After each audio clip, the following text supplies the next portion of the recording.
예, 우리가 지금 12월 달 은총의 계절을 우리가 보내고 있습니다.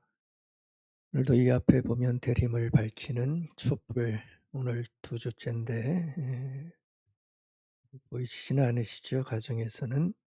네, 그 촛불이 여러분들의 마음 깊은 곳까지 좀 환하게 비춰져서 여러분들의 마음을 좀 밝게 만들어 주는 그런 촛불이 되면 좋겠습니다.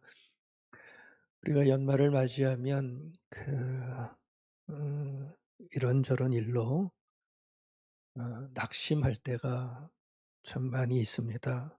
특별히 요즘은 코로나로 인해서 삶의 바탕이 무너지는 참 큰 아픔을 겪는 분들이 이제 주변에서 하나 둘 점점 더 많아지고 있는 참 안타까운 모습을 우리가 많이 보게 되는데, 여러분들 우리 그럴수록 더 무너지지 말고 힘을 내서 살아가는 삶을 견지해 나갈 수 있으면 좋겠습니다. 그래서 오늘 말씀 제목에 제가 이 마음을 한번 좀 담아 봤습니다. 낙심하지 않겠다. 이 마음을 좀 담아 보고 싶었어요. 우리 낙심하지 맙시다. 아멘. 그리스도의 다시 오심을 소망하며 기다리는, 저는 이 대림절의 마음이 이 단어에도 그대로 들어있다고 생각이 되어집니다. 주의 다시 오심을 기다리는 성도들의 마음 깊은 곳에 항상 가져야 될 마음의 삶입니다. 낙심이 많아도 다시 오심을 기다리는 성도들은 낙심에 무너지지 않고 이겨나가야 되는 것, 아마 이것이 대림절을 기억하며 지키는 성도들의 마음이다, 이렇게 생각이 되어져요. 낙심하지 맙시다. 저의 바람이고 우리 모두의 기도가 되면 좋겠습니다. 오늘 4장 길게 읽었지만 참 귀한 말씀이 많습니다. 다 보지 못하고요. 오늘 4장을 볼 때 이 낙심이라는 단어를 중심으로 4장을 한번 좀 같이 생각을 해 보려고 합니다. 여러분들 4장 보시면서 낙심이라는 단어 몇 번 나온다는 거 보셨어요? 3번 나오고 있는 것 아마 보실 수 있을 겁니다.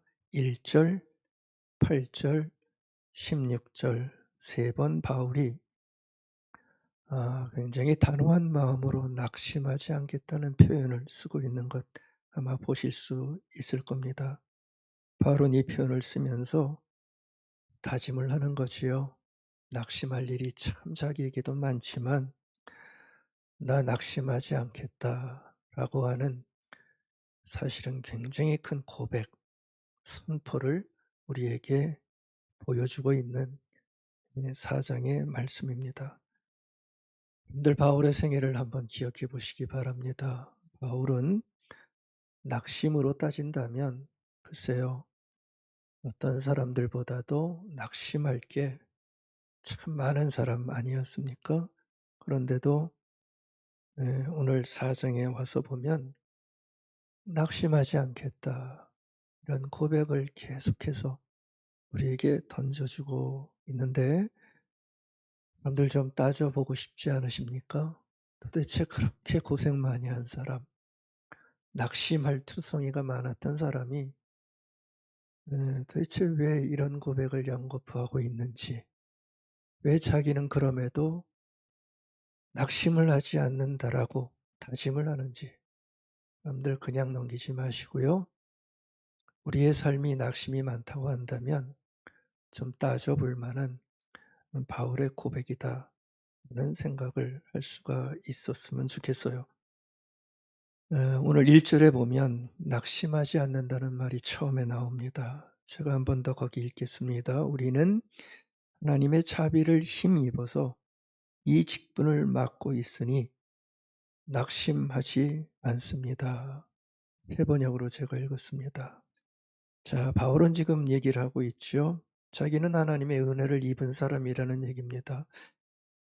그래서 바울의 직분을 맡게 됐다는 것이요.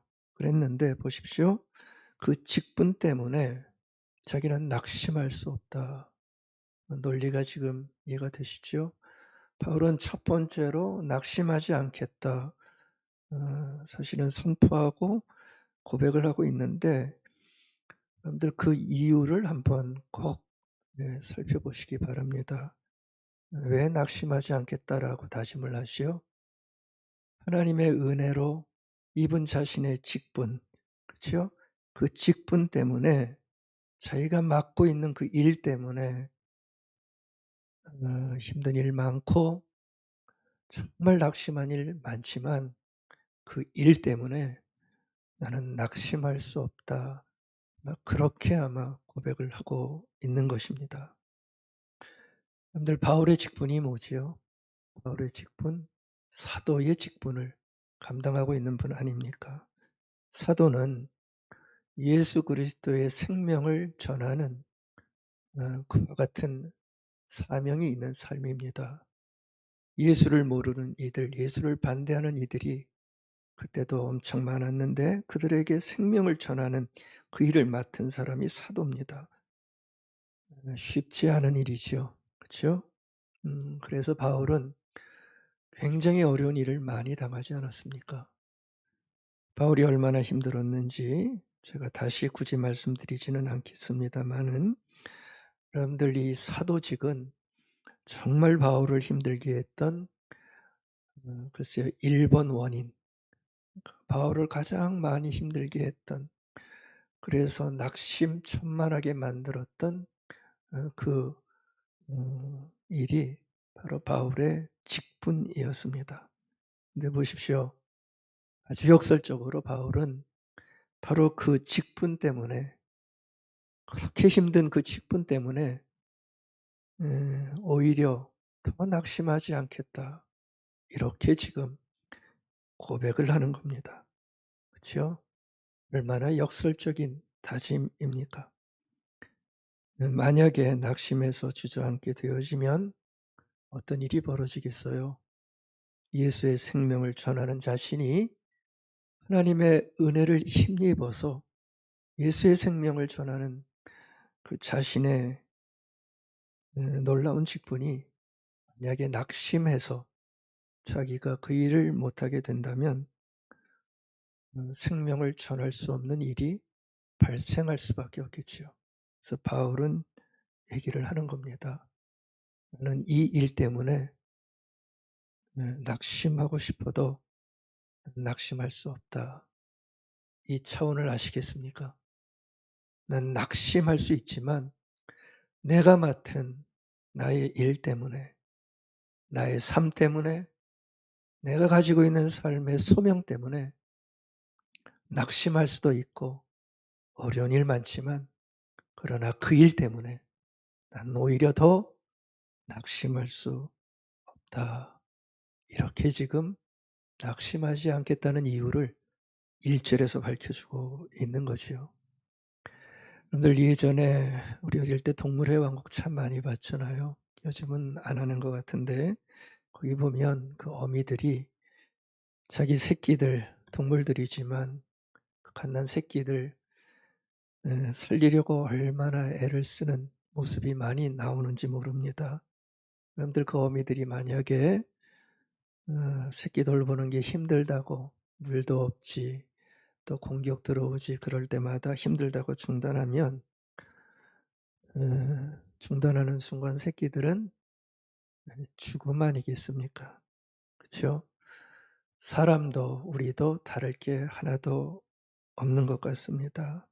여러분들 우리가 뭔가 내 삶에서 해야 할 일로 부름받은 어떤 사명, 나의 일, 나의 직분, 그것이 꼭 바울처럼 사도의 직분이 아니더라도 하나님께서는 우리의 삶에 불러주신 어떤 소명을 개인마다 다 주셨습니다. 어떤 데는 부모의 소명을 줄 수도 있고 일로 가정을 돌보라는 소명을 주실 때도 있고, 바로 그와 같은 소명을 가지고 삶을 영위하라, 하셨는데 만약에 그것이 나의 할 일이라면 우리가 어떻게 해야 되겠습니까? 낙심되는 일 많이 생길지라도 만약에 내가 그 낙심 때문에 넘어진다면 나의 낙심으로 인해서 많은 이들이 아픔을 겪을 수밖에 없지 않겠습니까? 그래서 바울처럼 우리도 만약에 낙심할 일이 많다고 하더라도 그것이 나의 직분이라고 한다면, 내가 살아내야 할 삶의 소명이라고 한다면 아무리 낙심 많은 일이 생겨도 나는 낙심하지 않습니다 라고 단호한 고백이 우리에게도 필요한 고백이다라고 생각이 되어집니다. 여러분들도 낙심이 드실 때마다 이 바울의 위대한 고백을 한번 마음에 새겨두시기 바랍니다. 나는 이 직분 때문에 낙심할 일이 많이 생기지만 나는 낙심하지 않겠습니다. 가질 만한 고백이고 가져야 되는 고백이다. 라는 생각이 듭니다. 우리도 다 일하면서 살고 있지 않습니까? 그럴 때마다 어떤 일을 하든지 낙심하지 않는 다짐이 매 순간마다 다시금 새롭게 일어나면 좋겠습니다. 그러면 함께 있는 모든 이들이 나의 힘낸 그 모습을 통해서 힘을 받을 수 있을 것입니다. 두 번째 낙심하지 않는다는 표현이 8절에 나오고 있지요. 8절 한번 보시겠어요? 바울은 이런 얘기를 합니다. 우리는 사방으로 죄어들어도 움츠러들지 않으며 답답한 일을 당해도 낙심하지 않으며 박해를 당해도 버림받지 않으며 거꾸로뜨림을 당해도 망하지 않습니다. 이런 바울의 또 한 번의 다짐이 거기에 나오고 있죠. 여러분들 이 구절 한번 잘 보시기 바랍니다. 거기 보면 우리가 살아갈 때 낙심될 만한 이유가 계속해서 나열되고 있는 것 여러분들 아마 보실 수 있을 거예요. 우리가 언제 낙심하지요? 여러분들 언제 낙심하세요? 거기 나오지 않습니까? 사방에서 정말 사방에서 우리를 죄어 들어올 때 뭔지 모르겠어요. 우리 개역 개정에는 우겨쌈을 당한다는 표현을 쓰는데 여러분들 우리는 사방에서 뭔가 모르는 어떤 우겨쌈을 당하고 우리를 막 쥐어 들어오는 그런 일들이 있잖아요. 예, 바로 그럴 때 우리는 낙심할 수밖에 없습니다. 답답한 일을 당할 때 뭔가 좀 해결되지 않는 일로 계속해서 내 삶에 그런 일들이 일어날 때 우리는 다 약하니까 실망하게 되어지고 낙심할 수밖에 없지 않습니까? 힘든 일을 당해도 마찬가지입니다. 바울이 쭉 그 표현을 쓰는 걸 보면 우리는 이런 일을 당할 때마다 너나 할 것 없이 낙심의 정서에 빠질 수밖에 없는데 근데 보십시오. 바울은 그럼에도 불구하고 자신은 그렇게 되지 않겠다. 얼마나 강한 다짐을 또 한번 보여줍니까? 낙심이 없다는 얘기가 아닙니다. 낙심할 만한 일이 왜 없습니까? 사방에서 우겨쌈을 당하고 죄어 들어오고 정말 답답한 일이 수도 없이 생기는데 근데 바울은 자기가 거기에 지지 않겠다는 거예요.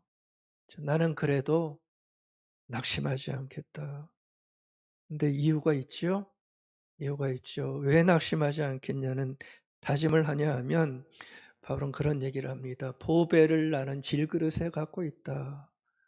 보배를 여기서 말하는 보배라는 것은 예수 그리스도를 의미하는 비유지요. 예수 그리스도를 질그릇같이 연약한 낙심하기 잘하고 강하지 못한 쉽게 깨지는 그 질그릇 안에 예수 그리스도라고 하는 생명의 보배를 내가 담고 있기 때문에 답답한 일을 당하고 사방에서 죄어 들어와 나를 힘들게 하는 순간이 오더라도 나에게는 보배 되신 예수 그리스도, 나보다 크신 그분이 내 안에 있기에 난 그 예수 그리스도의 생명으로 낙심되는 일에서 지지 않고 이겨나갈 수 있으며 그러겠다라고 다짐을 하는 것이요.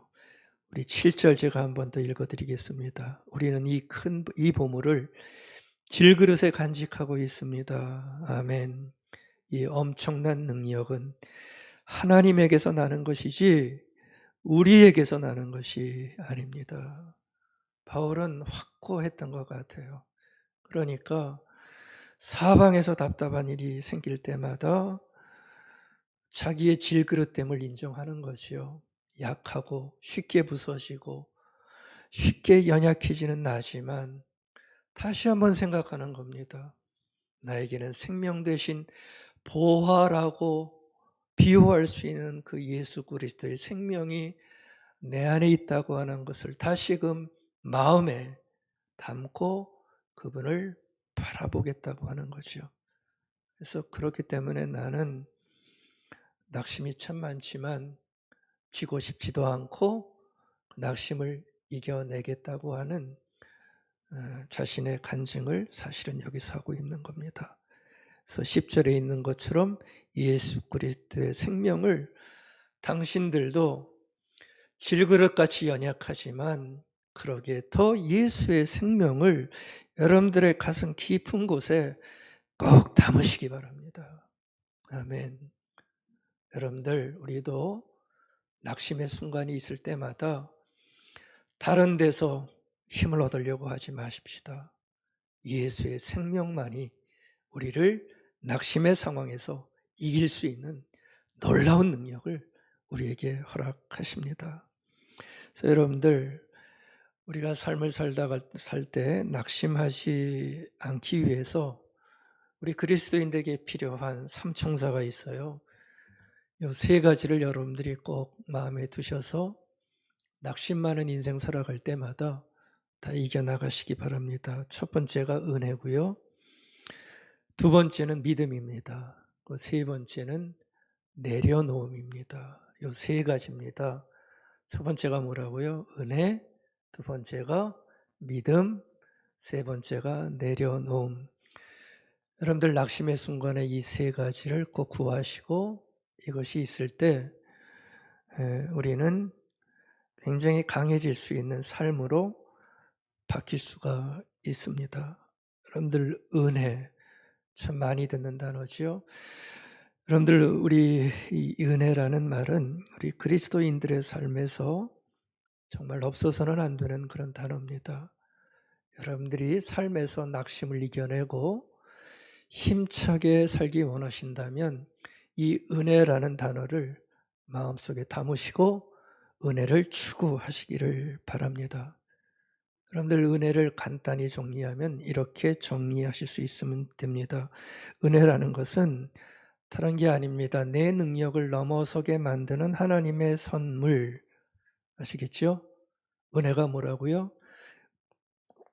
사람마다 능력이 있는데 그 능력보다 더 크게 만들어내는 하나님의 선물. 다시 말하면 하나님이 나에게 주시는 능력, 이것을 우리는 은혜다 이렇게 이해하시면 은혜가 우리 어떤 것인지 더 깊게 볼 수 있을 겁니다. 여러분들 하나님은 약한 우리의 능력을 강하게 만들어 주시는 선물을 우리에게 주십니다. 그러니까 그 은혜를 우리는 받아야 되는 거겠죠. 그러니까 우리를 강하게 만들어 주시는 하나님의 능력이라면 받아야죠. 그렇죠? 여러분들 신앙인들이 하나님의 사람이 되고서 은혜를 추구하지 않는다면은 그거는 신앙인으로 살기를 거부하는 거나 마찬가지입니다. 왜요? 우리는 하나님의 능력 속에 살겠다고 다짐했다면 하나님은 그 능력을 은혜를 통해서 선물로 우리에게 주신단 말이죠. 그러면 그것을 내가 받아야 되는 거 아닙니까? 받을 때 나는 그 선물로 나의 능력이 훨씬 더 커질 수 있는 삶을 살게 되는 거예요.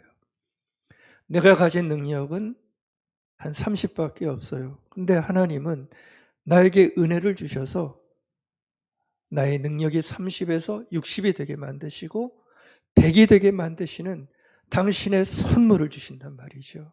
아멘. 그러니까 여러분들 은혜를 추구하고 그 은혜를 받으면 나는 질그릇같이 약하지만 하나님의 강하게 하시는 그 은혜가 나를 강하게 만들 수 있는 겁니다. 그 은혜를 추구해야 되는 것이 그리스도인의 삶이죠. 은혜는 우리를 내 능력보다 훨씬 더 강하게 만들어주시는 하나님의 놀라운 선물입니다. 그러니까 은혜는 받아야 되고 받지 않으면 받지 않은 만큼 손해가 될 수밖에 없습니다. 감사한 것은 하나님이 이런 귀한 은혜를 질그릇같이 연약한 우리들에게 항상 주시기를 원하신다는 얘기입니다. 하나님은 은혜를 주십니다. 뭘 통해서 주십니까? 여러분들은 대수롭게 생각하시지 않으시지만 하나님은 은혜를 우리에게 주신 당신의 말씀을 통해서 끊임없이 은혜를 주십니다. 여러분들 은혜를 누리고 싶으시면 하나님께서 생명으로 전해주신 이 말씀을 깊게 묵상하고, 제가 늘 말씀드리잖아요. 그 말씀 속에서 주시는 은혜가 얼마나 큰지 모릅니다. 우리를 강하게 만들고 우리를 깨닫게 만들고 우리를 당신의 사람으로 빚어가는 놀라운 은총이 말씀 속에 숨어 있습니다. 그래서 말씀을 통해서 하나님은 은혜를 주십니다. 하나님은 당신의 사랑을 통해서 우리를 강하게 만들어주시는 은혜를 주십니다. 때로는 옆의 교우들을 통해서, 당신의 직접적인 사랑의 사건을 통해서 우리에게 은혜를 주십니다. 그 은혜를 받으면 낙심할 때도 우리는 다시 일어날 수 있는 힘을 가질 수 있게 되는 거죠. 더 큰 은혜의 수단이 있죠. 성령님. 성령을 통해서 우리는 하나님의 놀라운 은총을 받습니다. 기도의 순간에 성령께서 다가오셔서 연약한 우리의 무릎을 세워주시고 답답해서 죽을 것 같았던 내 마음을 환하게 열어주시는 하나님의 은혜의 주입이 당신의 영을 통해서 우리에게 얼마든지 주어질 수 있습니다. 여러분들, 하나님은 은혜를 주십니다. 하나님은 은혜를 주십니다. 그래서 이 은혜를 받아내면 우리는 강해지는 겁니다. 낙심의 순간에도 은혜가 필요한 이유입니다. 여러분들, 어떤 사람이 강자인지 아십니까? 강자는 신앙인의 차원에서 얘기하면 은혜를 많이 받은 사람이 강자입니다. 우리 착각하지 마십시다. 삶의 강자는 하나님의 은총을 누리는 사람이 삶의 강자입니다. 그러니까 바울 같은 사람이 사실은 강자입니다. 약하지만 은혜를 받았기에 낙심 속에서도 나는 낙심하지 않겠다고 하는 놀라운 고백을 하는 사람, 그것이 강자가 보여주는 삶의 모습입니다. 은혜가 그렇게 만드는 거죠. 믿음은 다른 것이 아닙니다. 믿음은 바로 그와 같은 주시는 은혜를 받아내는 그릇입니다. 다시 한번 말씀드립니다. 믿음은 뭐냐 하면 하나님께서 은혜를 부어주시는데 그 은혜를 받아내는 그릇, 그것이 바로 믿음이죠. 그러니까 여러분들, 그릇이 없으면 받아낼 수 없듯이 믿음이라고 하는 나의 그릇이 없으면 하나님이 은혜를 주셔도 그 은혜를 내가 받아낼 수 없는 겁니다. 그러나 믿음이 있으면, 하나님을 향한 믿음이 있으면 하나님이 나에게 주시는 은혜가 있는데 그 은혜를 내가 그 그릇에, 비록 질그릇 같은 그릇이지만 그 그릇에 하나님의 은혜를 받아낼 수 있게 되는 거죠. 여러분들, 은혜와 믿음은 항상 같이 가야 되는 겁니다. 그럴 때 우리는 낙심해서 이겨낼 수가 있는 거예요. 은혜만을 추구하시면 안 됩니다. 하나님은 은혜를 주시지만 믿음이 없으면, 받아내는 나의 믿음이 없으면 은혜는 다 새나갑니다. 그러니까 은혜와 믿음이 같이 있어야 됩니다. 여러분들, 은혜는 모자라지 않습니다. 은혜는 모자라지 않고요. 모자란 것은 우리 편에 믿음이 모자랄 때가 훨씬 더 많이 있습니다. 그래서 여러분들, 우리의 믿음의 용량이 커지고 믿음이 진실해질수록 은혜를 더 귀하게 받아내서 은혜가 내 안에 들어와 커지게 되어지면 우리의 능력도 커져서 낙심의 순간을 이겨낼 수 있는 삶의 아름다움을 우리가 경험할 수 있게 되어지는 겁니다. 지금은 불신의 시대입니다. 그래서 믿음을 가지는 것이 쉽지 않습니다. 믿음을 막는 게 너무나 많이 있습니다. 또 믿음이라 말하는 것도 우리가 살펴보면 자기 최면일 때가 많습니다. 자기 암시를 믿음이다 착각하는 분들도 우리 신앙인들에게 얼마나 많은지 모릅니다. 여러분들, 믿음은 그런 게 아닙니다. 믿음은 나의 암시를 통해서 내가 강해지는 어떤 작용이 아닙니다.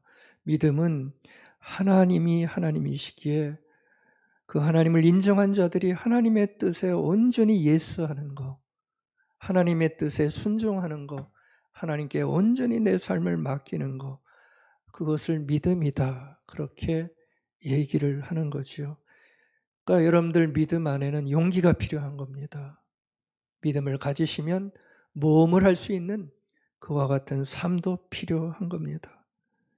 나보다 하나님이 앞설수록 우리의 믿음은 그때부터 믿음의 문이 열리는 것이고 믿음의 용량이 커지게 되는 거죠. 그렇게 되면 은혜가 커져서 우리의 삶에 일어나는 많은 일들을 이겨낼 수 있는 삶을 가질 수가 있게 되는 겁니다. 세 번째 조건이 내려놓음이라고 그랬죠.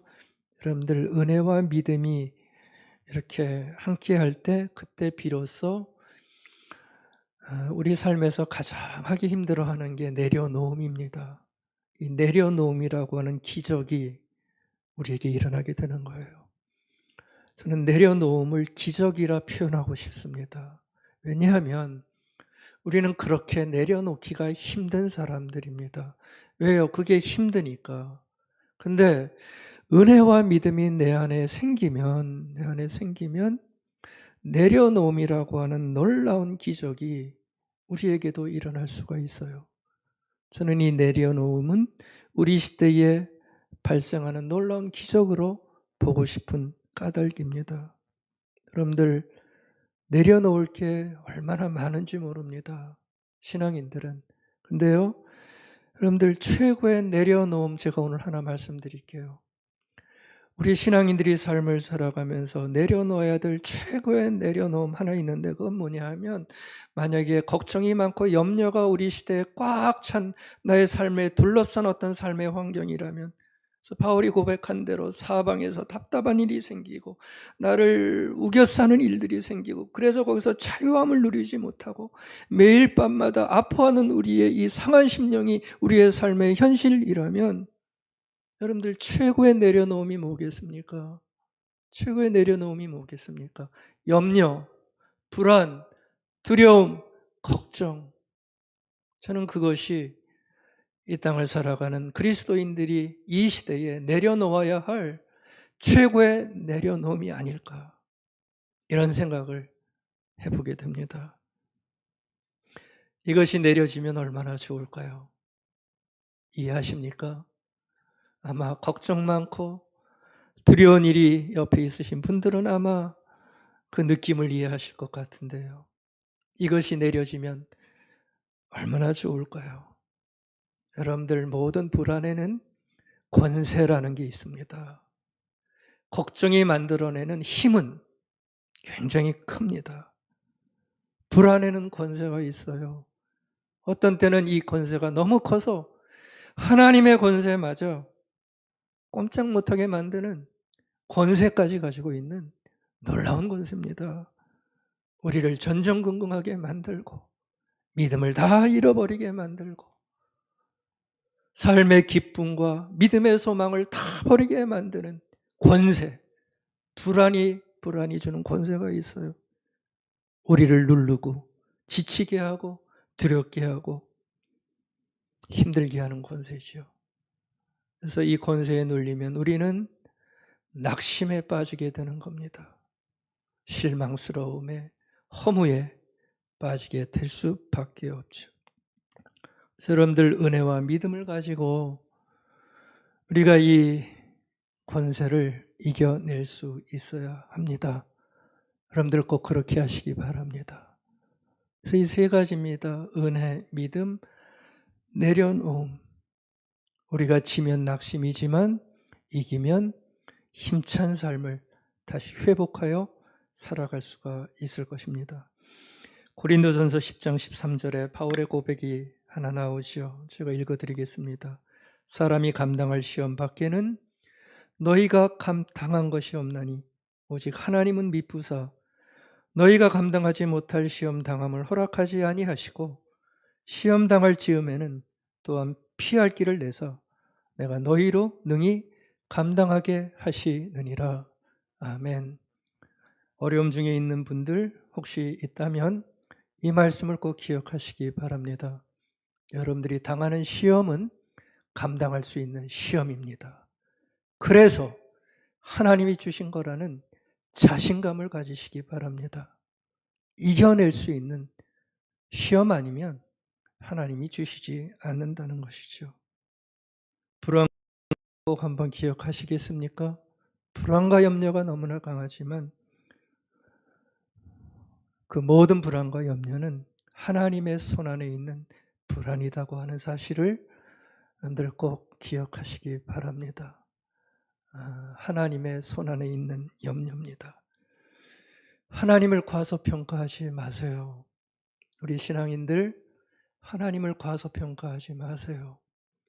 불안 앞에 하나님마저 능력 없는 이로 만들어서는 안 되는 삶이 우리에게 필요합니다. 여러분들 이 세 가지를 가지시고 낙심의 순간마다 싸워서 이기시기 바랍니다. 낙심으로 무너지지 마시기 바랍니다. 세 번째 낙심하지 않는 말은 16절에 나오죠. 16절 제가 봅니다. 그러므로 우리가 낙심하지 아니하노니 우리의 겉사람은 낡아지나 우리의 속사람은 날로 새로워지는도다. 바울은 좀 더 근본적인 이유를 설명을 해주고 있습니다. 내가 왜 이렇게 낙심 많은 삶 가운데 있지만 낙심하지 않는 줄 아느냐? 나에게는 영의 사람이 있다는 겁니다. 나에게는 내 겉사람만 있는 게 아니라 속의 사람이 나에게는 있다는 겁니다. 나는 영의 사람이라는 겁니다. 자기는 낙심하지 않는다는 거죠. 여러분들 여기 보면 우리 사람이 갖는 두 측면이 너무나 분명하게 설명되어 있죠. 겉사람과 속사람입니다. 어떻게 이 두 측면을 생각하시는지 모르겠지만 겉사람은 말 그대로 육체적인 존재죠. 육체적인 존재. 시간이 지나면 힘이 빠지고 시간이 지나면 병이 들고 죽음에 이르는 참 슬프고 허무한 존재가 겉사람입니다. 사람들 우리가 겉사람만 가지고 있으면 우리는 낙심할 수밖에 없습니다. 나이 들면 허무해지는 게 인생 아닙니까? 병이 들면 너무나 힘든 게 인생입니다. 그러니까 여러분들 겉사람만 가지고 있으면 허무에서 벗어날 수가 없습니다. 근데 여러분들 바울은 우리의 존재라는 것은 겉사람만 있는 게 아니다 라고 분명히 얘기를 하시오. 속사람이 있다. 영의 사람이라는 얘기입니다. 여러분들 우리는 인생을 볼 때, 자기의 존재를 볼 때, 삶을 볼 때 겉사람만 보시면 안 됩니다. 속사람을 보시기 바랍니다. 내 안에 그리스도의 영이 있다는 사실을 잊지 마시기 바랍니다. 하나님의 거룩하고 생명 있는 영이 내 안에 있는 하나님의 사람이라는 사실을 우리는 기억할 수 있어야 됩니다. 우리는 그만큼 존귀한 하나님의 사람들입니다. 18절에 있는 것처럼 보이는 것만 보지 않고 보이지 않는 것을 볼 수 있는 영광스러움을 가진 영의 사람들, 이게 그리스도인들입니다. 아니, 여러분들이십니다. 그러니까 겉사람만 보면 속상하죠. 낙심되죠. 이게 뭔가? 인생이라는 게 뭔가? 낙심될 수밖에 없습니다. 근데요, 우리에게는 하나님의 영이 거하시는 놀라운 속사람 영혼이 우리 안에 있다고 하는 것을 생각하며 보이는 것만 보지 말고 보이지 않는 하나님의 능력과 하나님의 삶을 바라보라고 얘기를 하는 거죠. 그래서 바울은 그렇게 낙심할 일이 많지만 나에게는 육체적인 삶만 있는 게 아니라 하나님이 함께 하시는 그리스도의 영이 나와 함께 있다는 것을 알았기에 낙심하지 않겠다라고 다짐을 하는 겁니다. 겉사람은 죽음을 향해 가는 존재고 속사람은 부활을 향해 가는 존재입니다. 그리스도의 다시 오심을 기다리고 소망하는 부활의 사람들은 그래서 담대해야 되고 삶에서 일어나는 낙심 앞에 무너져서는 안 되는 희망의 사람들, 대림의 사람들이라는 사실을 여러분들 꼭 마음속에 다짐하시길 바랍니다. 말씀 맺겠습니다. 여러분들은 요즘 낙심하고 계신 게 무엇입니까? 없으면 참 좋겠습니다. 하지만 없지 않고 있는 것이 우리의 삶의 현실이지요. 여러분들이 힘들어하고 있는 건 무엇입니까? 힘 빠지게 하는 어떤 일들이 무엇입니까? 여러분들의 삶을 허무하게 만드는 일이 어떤 것입니까? 다 이겨내시면 좋겠습니다. 왜 그렇죠? 우리에게는 하나님이 나에게 주신 직분이 아직도 있습니다. 여러분들이 낙심하여 무너지시면 그 소명을 어떻게 하시겠습니까? 이겨내십시오. 그 소명을 이루어내십시오. 왜 우리가 낙심하면 안 됩니까? 우리에게는 보배 되신 예수 그리스도가 내 안에 탄식하며 우리와 함께 하십니다. 부활의 주님으로 우리에게 함께 하십니다. 낙심으로 우리의 인생을 허비해서는 안 되는 삶을 우리가 살아가야 되는 것이죠. 이 바울의 고백이 대림의 기간을 지나는 여러분들의 고백이 되셔서 낙심 중에라도 낙심하지 않겠다고 하는 놀라운 다짐으로 기다림의 시간을 지나가는 여러분들의 인생이 되실 수 있기를 아침 축복하고 축원드리겠습니다. 아멘.